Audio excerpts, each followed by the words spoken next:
Բարև ձեզ, դուք լսում եւ դիտում եք Գործագործ հաղորդաշարը։ Այսօր հետաքրքիր հյուր ունեմ Գոհար Անտոնյան, ողջույն Գոհար ջան։ Ողջույն։ Գոհարը մանկական ատամնաբուժ է։ Այո։ Ճիշտ ասեցի, որտեվ հիմա ատամնաբուժությունը տարբեր ուղղություններ ունի, ճիշտ ձեր պաշտոնը ներկայացրեցի, թե ավելի նեղ մասնագիտական էր պետք ներկայացնել։ Չէ, դուք լրիվ ճիշտ եք ներկայացրել, ես պիտի նշեմ, որ մանկական ստոմատոլոգիան դա առանձին եւ բավականին հագեցած ճյուղ է, որը իր մեջ ամփոփում է երեխաների դեռ նորածնային եւ փոքր հասակից ատամների ծկտման բարդություններից սկսած մինչեւ արդեն մշտական ատամները 18 տարեկան բուժումները։ Հայաստանում կարծես թե սկսել է ավելի լայն զարգ ստանալ վերջին տարիներին։ Ինչի համար ես միայն ուրախ եմ եւ շնորհավորում եմ մեզ բոլորիս, որովհետեւ մանկական ստոմատոլոգները կարծում եմ, որ շատ աշխատանք են տանում դրա վրա։ Ես ինքս շատ երկար բացատրում էի ծնողներին, որ կաթնատամները պիտանի ատամներ են եւ պետք է բուժել։ Եվ այդպես ստացվեց այն, ինչ ունենք այսօր, ավելի գրագետ եւ զարգացած ծնողներ եւ հուսամ թե ավելի առողջ ժպիտներ մանիքներ։ Ատամները իսկապես շատ կարևոր են, որտեվ այն մարդիկ, ովքեր ունեն խնդիր ատամնաշարի առհասարակ ատամների հետ,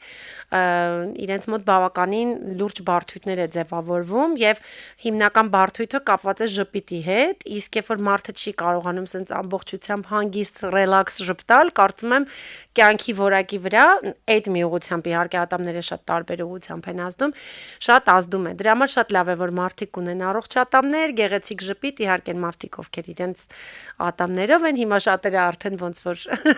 գեղեցիկ ատամնաշար նաև սարքում են։ Այ ինչի որոշեցիք Գոհար ջան, որ դուք պետք է լինեք մանկական բժիշկ եւ ոչ թե մեծերի։ Շատ կարևոր հարց է, ես այս հարցը ամեն անգամ սիրով պատասխանում։ Նախ սկսեմ այնտեղից, որ ստացվեց բախտի բերմամբ թե պատահմամբ, ես բժիշկների ընտանիքից եմ։ Հայրիկս ստոմատոլոգ է, մայրս մանկաբույժ եւ բացի այն, որ միքսել եմ ծնողներիս աշխատանքը, ես հասկացա, որ շատ բարձի թողի վիճակում էր մանկական ստոմատոլոգիան այն տարիներին, երբ ես սկսեցի աշխատել։ Դա արդեն բավականին, 10 եւ ավել տարիներ առաջ էր, երբ դեռ միայն պետպատվերի շրջանակներում որոշակի այսպես մոխրագույն սառը պատերով կլինիկաներ էին եւ գունավոր եւ մանկական այսպես զարգը շատ ավելի քիչ էր։ Այդ ժամանակ ես հասկացա աշխատելով, որ երեխաները ամենախոցելին են։ Նախ բարդ է երեխաների հետ աշխատել ոչ նրա համար, որ նրանք լացում են իրենց վախերը արտահայտում հենց լացի միջոցով եւ պետք է ունենալ բավականին ամուր նյարդեր, այլ երկրորդ պետք է լինել բավականին բանիմաց մասնագետ, որպեսզի դեռ փոքր տարիքի երեխայի ցավը գանգատը ճիշտ տարանջատել թե ինչից կարող է լինել, որովհետեւ երեխան միշտ չէ որ կարողանում է ճիշտ ցավը բացատրել եւ նշмарել։ Այդ առումով հասկանում եմ, որ երեխաների հետ ոչ մեկ չի ուզում աշխատել, իսկ ես երեխաների հանդեպ սերը միշտ ունեցել եմ։ Լինելով ես ինքս երեխա, իմ փոքրիկ քույր եւ եղբայրների հետ սիրում եմ այսպես ավելի մեծ եւ հասուն եւ գլուխ դնել, աշխատել, բացատրել։ Կարծում եմ դա իմ համար ոչ թե զուտ մասնագիտություն է, այլ կյանքի շատ կարեւոր մի առաքելություն, որովհետեւ շատ մեծ սիրով եմ անում եւ այն մարդիկ, ովքեր տեսել են ինձ աշխատելիս, կվստահեն կարծում եմ։ Ես համաձայն եմ ձեզ հետ, որ պետք է սիրել, մասնագիտությունը մանավանդ երբ որ երեխաների հետ ենք աշխատում, բայց կան երեխաներ, սեփական փորձից եմ ասում, մի մեծ տղան, երբ որ փոքր էր, շատ էր վախենում, երբ որ գնում էինք ատամնաբուժարան, տարբերակ չկար, ես ուղղակի չգիտեմ, էլ ամաչում էի, էլ չեմ ոչ մի ձևով չէր թույլատրում, որ բժիշկները կարողանան իր ատամները նույնիսկ նայել։ Այս դեպքերում ինչ մետոդիկա կա, ոնց եք անում։ Շատ լավ, տեսեք, նախկինում ես վստահեցնում էի ծնողներին, որ պետք է մոտեցում գտնել եւ համոզված եմ, որ դա եւս կարեւոր է, այսինքն, երբ փոքրիկ բալիկը բուժարուն մոտենում է, երբեք այդ բժշկի սպիտակ խալաթով խիստ դեմքը չի կարող երեխային հանգստացնել։ Եվ պետք է մի քիչ խաղի միջոցով, մի քիչ ավելի այսպես վառ եւ գունավոր բժշկական հագուստի միջոցով, ես ինքս շատ հաճախ որոշակի զվարճալի աբադոկներ կամ խաղերի միջոցով ուզում եմ երեխային գրավել։ Առաջինը երբեք չեմ ասում, բացի իր բալիկս տեսնենք թե ինչ է կատարում, այլ փորձում եմ ինչ-որ ընդհանուր եզրեր գտնել, վստահություն ձեռք բերել, որից հետո նոր աշխատենք։ բայց ցավոք այս հոգեբանական մեթոդը միշտ չի, որ աշխատում է։ Եվ կան դեպքեր, որ իսպառ վախերը եւ տագնապները դուրս չեն գալիս։ Այս պարագայում մեզ օգնության է հասնում ավելի ժամանակակից մեթոդիկան, ինչպիսին է օրինակ սեդատիվ գազը, որը Հայաստանում դեռ այդքան էլ լայն տարածում չունի, բայց պետք է նշեմ, որ ես արդեն 1 տարի աշխատում եմ այդ մեթոդով, ինչը իրենից ներկայացնում հանգստացնող գազ է, որը իսպառ անվնաս է երեխայի համար եւ տագնապները այստեղ որոշ չափով դուրս են գալիս։ Երեխան այսպես դիմակի միջոցով քիթիկին ենք դնում, շնչելով դուրս են գալիս այդ բոլոր վախերը։ Կամ եթե անգամ դա չի օգնում եւ երեխան ոչ մի կերպ չի գալիս ծնողի կամ բժշկի հետ ընդհանուր հայտարարի, որպեսզի հրահանգները լսի եւ ուղղակի շնչի այդ գազը թուլանալու համար, արդեն մենք դիմում ենք ընդհանուր անզգայացման մեթոդին, որը Հայաստանում միշտ մեր բոլոր հասարակությունում, մեր բոլոր մասնագետները կամ ոչ մասնագետները, ծնողները վախով են նշում, բայց դա համաշխարհային պրակտիկան բավականին լայն տարածում ունեցող մեթոդ է համարվում եւ անվնաս, եթե երեխան առողջ է։ Հիմա ես կարծում ծնողներից շատերի հարցերից մեկը կհնչեցնեմ, որ տարիքից սկսած երեխան պետք է լվանա իր ատամները։ Ահա, գիտեք, տարօրինակ կարող է հնչել, բայց երեխան ծնվեց։ Մեր հոգատար եւ մաքրասեր հայ մամաները լողացնում են եղունգները, ականջները, քիթիկն են լվանում։ Իսկ բերանի խոռոչը, որը համարվում է միկրոբներով ամենալեցուն հատվածը, հա, օրգաններից մեկը, մենք մոռանում ենք լվանալ։ Եթե անգամ ատամ չունի, պետք է նախապատրաստել երեխայի բերանի խոռոչը, լորձաթաղանթը, լինդը, հա, այն տարիքում 5-6 ամսեկանում, երբ դուրս են գալիս ատամները, շատ հաճախ մեր օրերում ունենում ենք նաև բարդություններ, ծկտման բարդություններ, երբ ատամը չի կարողանում հեշտ դուրս գալ, ինչու, որովհետև լորձաթաղանթը պատրաստ չէ դրան։ Այստեղ պետք է չմոռանանք, որ գոյություն ունեն հատուկ այսպես անձեռոցիկներ կամ մատին փաթաթվող սիլիկոնից կամ այլ գործվածքից խոզանակներ, որոնք նախատեսված են բերանի խոռոչը դեռ մինչև ատամների ծկտելը մաքրելու եւ նախապատրաստելու համար։ Իհարկե, այս ամենը դեռ թվում է մեր հասարակության համար մի քիչ երևի անհասկանալի,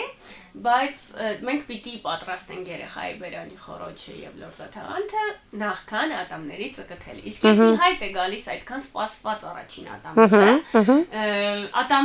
ատամհատիկ կոչված այդ արարողակարգից հետո պիտի մտածենք ատամի առողջության մասին, որովհետև եթե դուրս եկավ ատամը, արդեն պիտի նրան լվանանք, խնամենք, հոգ տանենք այդ ատամի մասին, քանի որ կաթնատամները շատ ավելի փխրուն են։ Այն ատամը, որը ծկտում է եւ դուրս է գալիս, դեռ ինչ որ չափով պատրաստ չէ արտաքին գործոններին եւ պիտի անցնի որոշակի ժամանակ, որ այն ավելի ամրանա։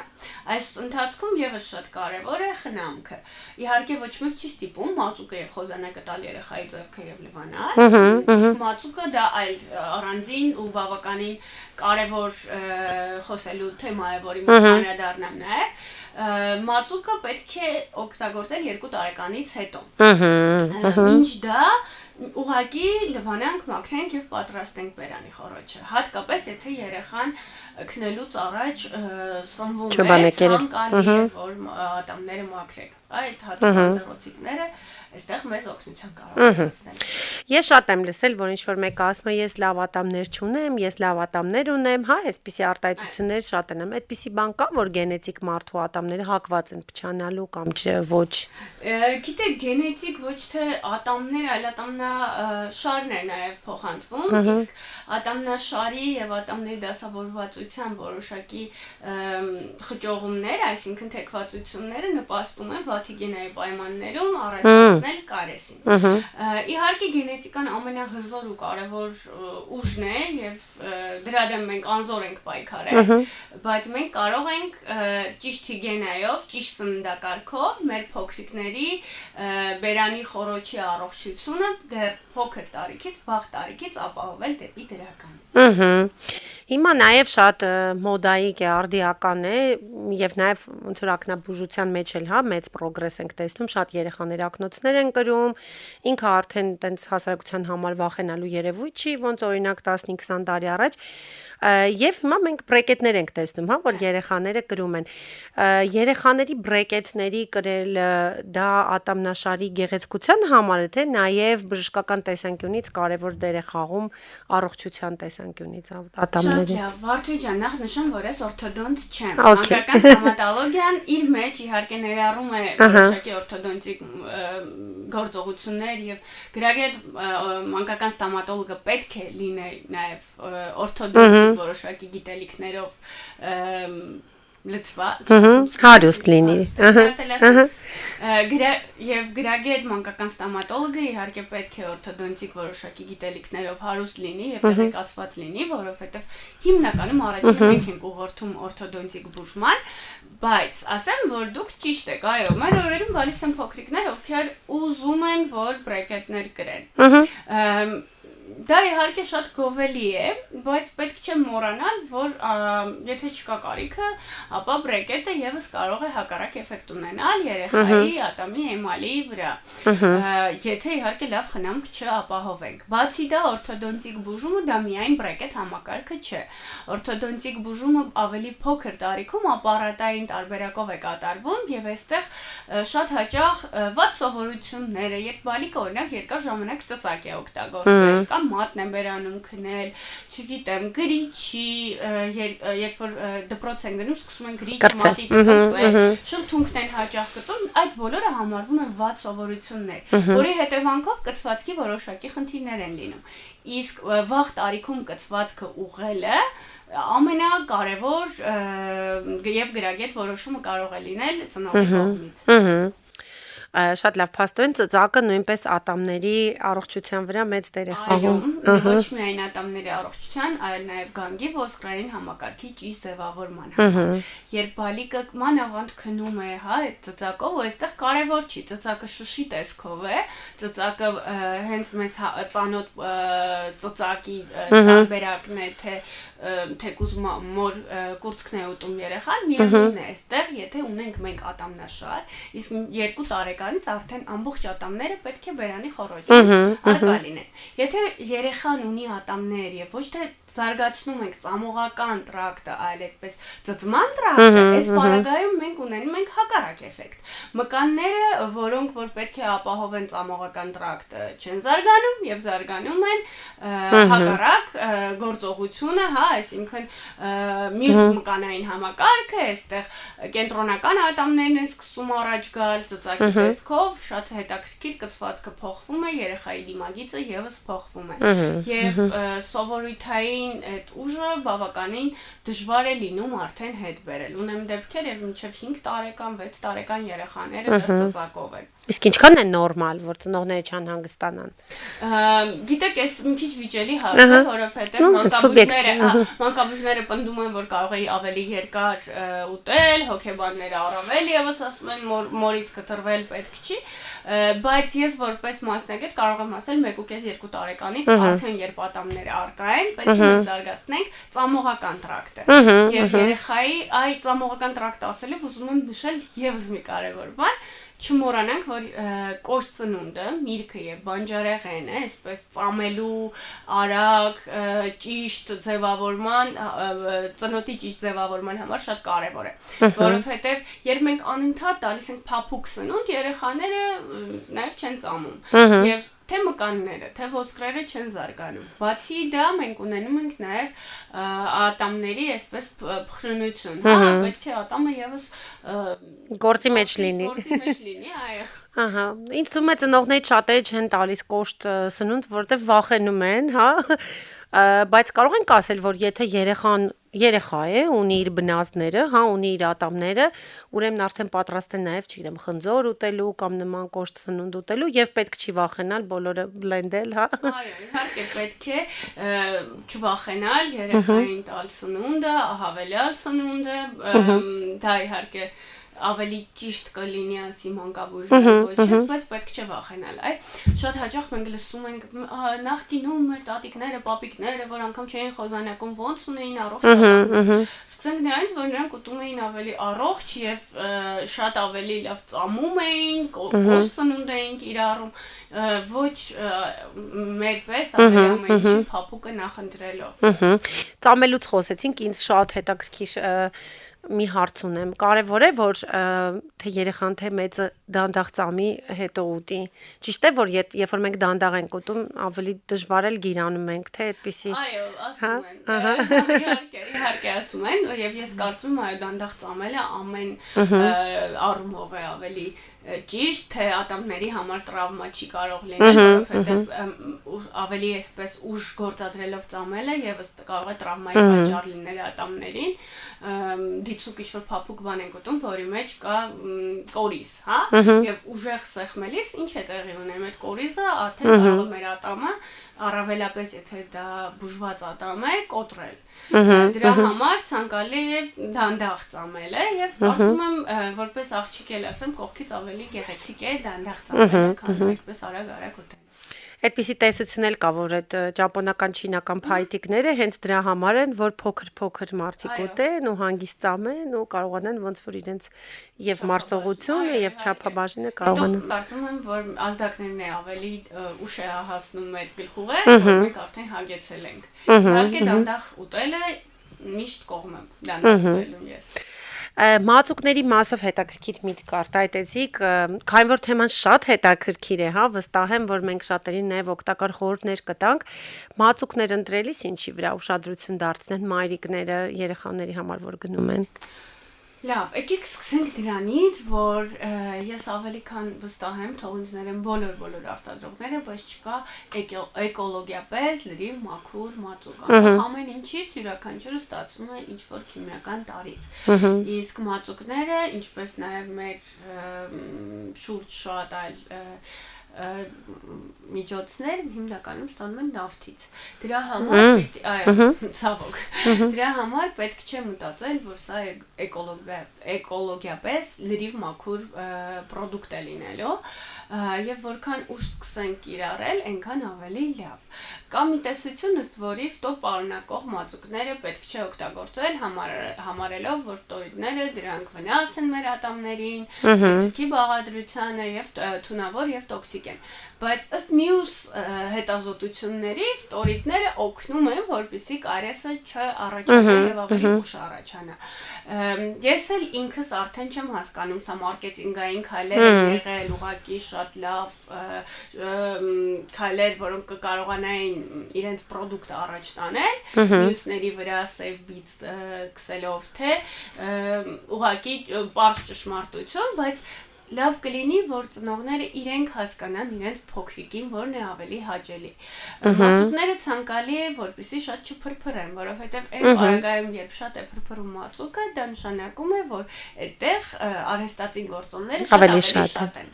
Եվ անկախ ամեն ինչից մածուկը կիրառելիս խնդրում եմ այդ գովազդների նման ամբողջ մակերեսով խոզանակի մի տարածել, դա ամենահաճախ կատարվող սխալն է եւ մածուկը։ Մենք մարքեթինգային է, չէ՞, որ շատ օգտագործեն։ Իսկ եւ եթե դուք նկատեք անգամ մեծահասակները այդքան մածուկը չի էլ կիրառվում, այդ հաշվով դա թափում ենք մենք, իսկ արդեն ըստ տարիքի մինչեւ 2 տարեկան եթե կիրառում ենք կամ 2-ից 3 շատ չնչին, ուղղակի այսպես մի փոքր պետք է հպվի խոզանակը մածուկին։ Դրանից հետո արդեն մի քիչ ավելի մեծ տարիքում 3-ից 4 բրինձի հատիկի չափ եւ այսպես կամած կարելի է ավելացնել, բայց մածուկը որքան քիչ քանակությամբ լինի, այնքան ավելի լավ մեր փոքրիկներին։ Մենք հետագայում ինսայդ ունենք, հա։ Այո, բացի դա, մանկական մածուկները հիմնականում շատ այսպես քաղցր համերով են, որոնք որ եւս սախարոզա է հիմնականում լինում եւ հակառակ էֆեկտը կարող է ունենալ։ Այդքան էլ լավ չի։ Եվս երկու մասնագիտական հետաքրքիր հարց ունեմ, նախ քանի անգամ պետք է ատամները լվանալ, որտեվ շատերը կան, որ ասում են հենց հաց կերանք պիտի լվանանք, մի մաս ասում է առավոտ եւ երեկո, եւ որքան հաճախ է պետք փոխել ատամի խոզանակը։ Շատ լավ։ Սկսենք ատամի խոզանակը փոխելուց, այստեղ ուզում եմ մի կարևոր հանգամանք եւս նշել։ Ես այսպես եմ միշտ ասում, եկեք փոխենք ամեն սեզոնի, հա, 2-3 ամիսը մեկ է դա մոտավորապես համընկնում, եւ երբ ունենում ենք օրինակ սուր շնչառական որոշակի վարակներ, բերանի խոռոչում արկա է լինում ստոմատիտ կամ այլ տեսակի որոշակի վիրուս, ցանկալի է դրանից հետո եւս փոխենք մեր խոզանակը։ Գնացինք բերանի խոռոչի պրոֆիլակտիկ հիգիենային, թե մեծահասակներ եւ թե փոքրիկներ։ Դրանից հետո եւս ցանկալի է փոխել։ Եվ այսպես մենք եթե գրագետ մոտեցում ցուցաբերենք, ցանկալի կլինի համընկնի այս ամենը մեկը մյուսի հետ, որովհետեւ պարզ շատ լոգիկայով հայ եթե մտածենք, մենք ունենք որոշակի վիրուս, խոզանակը անդադ մեր բերանում է, իսկ հիվանդ ժամանակ մենք եւս պիտի ատամները լվանք։ Դա արդարացում չի, հա։ Դա արդարացում չի, եւ պետք է դրանից հետո երբ արդեն ապակինվում ենք փոխենք խոզանակը։ Խոզանակ ընտրելիս ես կուզեմ բոլորս հիշենք մի քանի պարզ կանոն։ Նորից մարքեթինգին զոհ չգնանք եւ այդպես տարաբնույթ խոզանակները, երբ հատկապես երեխաներին, գիտեք, այսպես ձեռքի համար, ափի համար բռնելուն շատ անհարմար խոզանակներ են հաճախ լինում, որը ոչ այդքան ճիշտ եւ գրագետ է, որովհետեւ երեխան եւս պիտի ճիշտ խոզանակի, ինչը իր մանր մոտորիկան է զարգացնում։ Իսկ եթե ինչ-որ խաղալիքի տեսքով է այդ խոզանակի բռնակը, չի կարողանում ճիշտ բռնել երեխան եւ հետեւաբար մեր շարժումները եւս ստացվում են ոչ այդքան ճիշտ։ Խոզանակի մազմզուկները ցանկալի է լինեն հավասար, չլինեն սուր ինչ-որ հատվածներով, այլ հավասար, այսպես եւ խիտ մազիկներով։ Մեր օրերում նաև շատ տարածված է էլի էկոլոգիայի մասին մտածում ենք եւ վերցնում ենք ինչ բնական մազիկներով խոզանակ կամ բամբուկից կամ փայտից բռնակով, որը ունի նաև իր հակառակ ազդեցությունը, այսինքն ապացուցված է, որ բնական մազերի վրա միկրոբները ավելի շատ ու երկար են մնում, իսկ ճիշտ խոզանակը պետք է ունենա սինթետիկ մազիկներ, որի վրա այդ միկրոբները ավելի կարող են վերանալ։ Իսկ ինչ վերաբերվում է բռնակին, բնական փայտի հումքով կամ բամբուկի հումքով բռնակը թքի եւ ջրի հետ առնչվելիս այսպես փոքր փուշիկներ է առաջացնում, որը եւս ասում եմ այդ շրթունքները մեր լորձաթաղանթը։ Ես այդքան էլ կողմ չեմ։ Դա կարելի է ուղղակի մեկ անգամյա օգտագործման նման մի քանի անգամ օգտագործել, գեղեցիկ իրենց դիզայնով հիանալ եւ դեննետել։ Իսկ այն ավտոմատ որ կան։ Գիտեք, ես ծնողներին շատ հաճախ խորհուրդ եմ տալիս, որ փոքր տարիքում վերցնեն վիբրատոր, հա, ոչ թե պտտվող, այլ վիբրատոր, որովհետև այդ ձայները եւ այդ վիբրացիոն խոզանակները օգնում են հետո առաջին կամ այլ բուժայցերի ժամանակ մեր աշխատանքային գործիքներին հարմարվել երեխային։ Իսկ պտտվող տեսակի ավտոմատ խոզանակները, հատկապես երբ ատամնափոխության տարիքն է երեխայի մոտ, դա 7-ից 12 տարեկանն է, ցանկալի է չկիրառել, որովհետև նախ երեխան պետք է արդեն այդ տարիքում ինքնուրույն լվանա եւ ճիշտ շարժումները մեզ այս պարագայում կարեւոր են եւ երկրորդ հաճախ շարժվող ատամներին երկրորդային տրավմա է հասցնում հենց պտտվող ավտոմատը։ Լինում են դեպքեր, երբ մոտենում են լորձաթաղանթի լնդերի վրա վնասվածքներով, ինչու, որովհետեւ ավտոմատ խոզանակը պետք է այլ կերպ շարժումներ լինի, բայց ընտելացած ձևով մենք լվանում ենք եւ շարժում ենք լորձաթաղանթը, առանց այդ էլ նուրբ երեխաների լորձաթաղանթը վնասում են։ Իսկ քանի անգամ պիտի լվանանք ատամները։ Շատ հիմա դրանել անդրադառնեմ, բայց եւս մի բան եմ ուզում ասել, եթե մենք ճիշտ շարժումներով ճիշտ լվանանք, որը պետք է տևի 2-ից 3 րոպե, անգամ մածուկի կիրառությունը հաճախ ոչ այդքան տեղին է։ Այսինքն, եթե մենք ճիշտ լվանանք, մեր շարժումները ճիշտ լինեն, լնդից դեպի դուրս, հատկապես երեխաների պարագայում, դա կլինի իդեալական։ Իսկ ատամները պետք է լվանալ 2 անգամ, առավոտյան եւ երեկոյան։ Հավելյալ լվանալը կամ ողողելը դա իհարկե խրախուսվում է, բայց պարտադիր չէ։ Բացի դա մենք չպետք է մոռանանք, որ մեր ատամների եւ բերանի խոռոչի հիգիենան սկսվում եւ վերջանում է խոզանակելով։ Գոյություն ունեն բերանի խոռոչի հիգիենայի մշակույթի շատ այլ տարաբնույթ միջոցներ։ Դրանք ատամնաթելերն են, դրանք լեզվի համար նախատեսված հատուկ խոզանակներն են, քանի որ մեր լեզուն միշտ մնում է որպես փափուկ հյուսվածք, ավելի շատ միկրոբներով, բայց մնում է ոչ այդքան շատ ուշադրության կենտրոնում։ Հետո գոյություն ունեն նաև իլիգատորներ կոչված հատուկ սարքերը, որոնք հատկապես երբերանի խոռոչում կան իմպլանտներ, կամ մուրճներ, կամ որոշակի այլ արհեստական տեղադրված որոշակի կոնստրուկցիաներ կամ բրեկետ համակարգի պարագան բավականին լավ օգնում է մաքրել ամենաանանցանելի հատվածները։ Մենք լավագույն տարբերակը ընդունում ենք, որ խոսանակում ենք օրը 2 անգամ, բայց դրանից զատ չմոռանանք այլ մեթոդների մասին։ Հետաքրքիր է շատ, բայց ձեր գնահատման բնակչության քանի տոկոսն է այս բոլոր կանոններին հետևում։ Շատ քիչ չէ։ Բայց գիտեք, ես պետք է ասենց մեծ ողջավորությամբ նշեմ, որ իմ պրակտիկայում բավականին նկատելի դինամիկա կա բերանի խոռոչի հիգիենայի, հատկապես երեխաների։ Նախ ծնողներն են դարձել ավելի գրագետ, գուցե համացանցը իր դրական դերն է ունեցել, գուցե ուղղակի մեր զարգացվածության մակարդակն է ավելացել։ Այն ծնողները հատկապես ում մեծ բալիկները, ավելի ավագ երեխաներ ունենում են խնդիրներ բերանի խոռոչի, փոքրիկներին արդեն են առաջին ատամի ծկութելուց մոտեցնում են պրոֆիլակտիկ որոշակի մեթոդների, որոնք եւս գոյություն ունեն, որ հետագա բարդություններից խուսափեն, իսկ դա միայն գովելի է։ Ես ինքս էլ այնպես չի, որ լինելով ստոմատոլոգ, այս բոլոր մեթոդները կիրառել եմ միշտ։ Իհարկե ժամանակակից ստոմատոլոգիան մեզ հուշում եւ հորդորում է լինել էլ ավելի զգոն եւ էլ ավելի մեծ ուշադրությամբ ինքներս մեր ատամներին հետևենք եւ հետո արդեն բուժառուներից Իսկ դա ճիշտ է, հա, որովհետեւ դիետոլոգների մոտ մարդիկ, որ գնում են եւ դիետոլոգը գերը, արդեն չեն վստահում, ինձ թվում է, որ ստոմատոլոգիայում էլ, հա, այսինքն ձեզ նման գեղեցիկ ժպիտը միայն կարող է մոտիվացնել եւ հետաքրքիր է, որ ես այդ միֆը շատ եմ լսել, որ ասում են, դե լավ է, ինչի է ատամը բուժում, հեսա մեկը փոխելու է։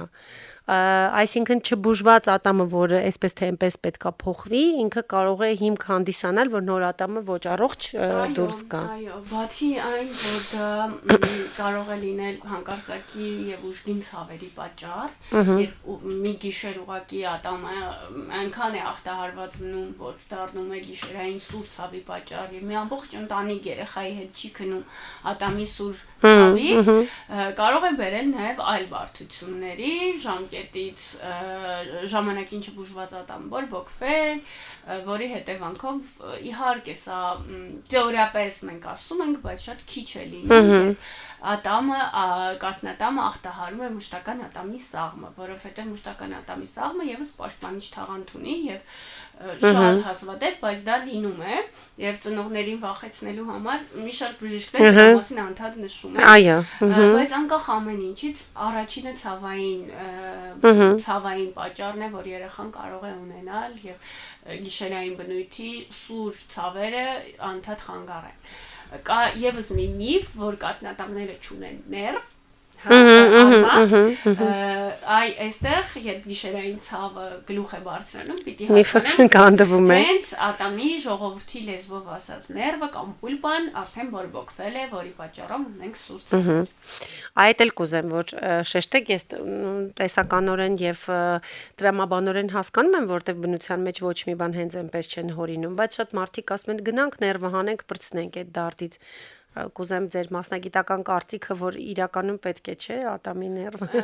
Ինչ-որ մի հարց լուծում է, որ ստեղծվել է։ Իհարկե, եթե դիագնոզը այնպիսին է, որ արդեն ախտահարվել է ատամի պուլպան, պետք է հեռացնել, որ ցավերը եւս վերանան։ Իսկ ուղղակի հեռացնել ատամի ներվերը եւ դրա փոխարեն այսպես ժպիտը գեղեցկացնելու համար ինչ-որ գործողություններ անել, ես որպես բժիշկ միշտ կարծում եմ արդյոք արժե առողջ ատամը ներվազրկել եւ գեղեցկության համար ինչ-որ մի գործողություն կատարել։ Բայց դա արդեն այլ թեմա է խոսելու, դա արդեն վիճելու եւ էսթետիկ նախասիրությունների այլ հարց է։ Ըստ դիագնոզի է պետք հասկանալ, ռենտգենաբանորեն արդյոք հասել է բանը պուլպային, պետք է հեռացվի թե ոչ։ Մենք այնքան հետաքրքիր թեմաներից խոսեցինք եւ դուք այնքան մեծ ողջավորվածությամբ եւ շատ բովանդակալից մեզ ներկայացրեցիք այն ամենի մի մասը, ինչով զբաղվում եք, որ մեր ժամանակը մոտեցավ իր ավարտին։ Ես հուսով եմ ելի առիթներ կունենանք, ես ձեզ սիրով կհրավիրեմ եւս մեկ հաղորդման, որի շրջանակներում կփորձենք բացահայտել արդյոք ձեր այս անցած ճանապարհի ընթացքում ունեցել եք բարդություններ, որոշել եք փոխել ձեր մասնագիտությունը եւ նմանատիպ հետաքրքիր թեմաներ կքննարկենք, բայց շատ օգտակար, շատ հետաքրքիր հաղորդում ենք այսօր ունենալու եւ ես մեծ սիրով ուղարկելու եմ ծնողներին, որովհետեւ շփվում եմ ծնողների հետ, որովհետեւ ինքս հանդիպում եմ երեխաներ, որոնք շատ գեղեցիկ են, բայց արդեն ատամները սևացած ու տենց չգիտեմ ինչի այդպես պետքա լինի, տարբերակ հարցերը ինձ մոտ միշտ ծագում են։ Եվս մեկ անգամ ձեզ շատ շնորհակալություն, որ այսօր այստեղ եք, ես ձեզ մաղթում եմ մասնագիտական հաջողություններ, քիչ կապրիզներով երեխաներ եւ իհարկե մարդկանց, ովքեր ձեր խորհուրդներին հետևում են եւ դուք բուժում եք, իսկ ընթացքը իրենք ապահովում են համագործակցելով ձեզ հետ։ Շնորհակալ եմ շատ։ Ձեզ լավ օր եմ մաղթում։ Բոլորիս լավ օր, առողջ շփիթներով։ Ապրեք։ Դուք լսում եւ դիտում եք գործագործ հաղորդաշարը, կհանդիպենք։